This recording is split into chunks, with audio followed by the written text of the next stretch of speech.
My name is Chris Morrison. Growing up in the 50s and the 60s, we didn't know about sunscreen at all. We would go to the beach and we would lather ourselves with baby oil, and we'd put a couple of drops of iodine in the baby oil so we'd get that nice deep golden tan. None of us ever thought about sun damage or what we were doing to our skin. We thought it was good to get a tan. I was visiting my mother in Pennsylvania, and she at the time had a home with a pool. And we were all hanging around the pool, and I had a mole right about here, and I had had it for a number of years. But it was in a place where you really sort of don't look at it that often. And my mother actually was the one, she said, "That's changed." She said, "It's darker and it has irregular edges." She said, "I want you to get that checked out." And it was a malignant melanoma.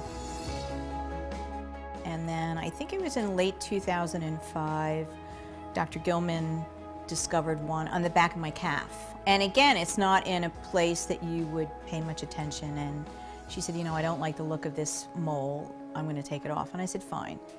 And that was a malignant melanoma as well. Everyone's at risk for melanoma. I'm seeing skin cancers in younger and younger people, which scares me. The important thing to keep in mind is that if it's caught early, it's completely curable.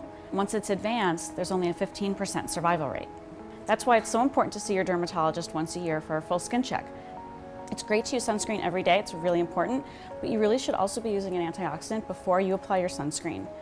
Antioxidants protect against free radicals from ultraviolet light, from pollution in the environment, from car exhaust.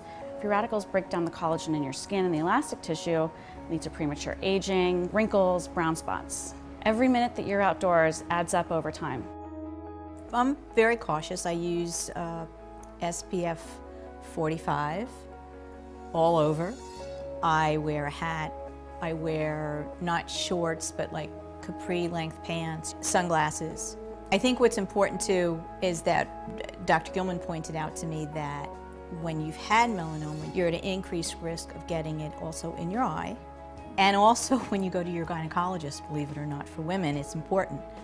I warn other people and friends, I've said, I think you ought to get that mole checked out. And they pay attention because they know my history. My name is Chris Morrison. I'm 62, and I'm also a melanoma survivor.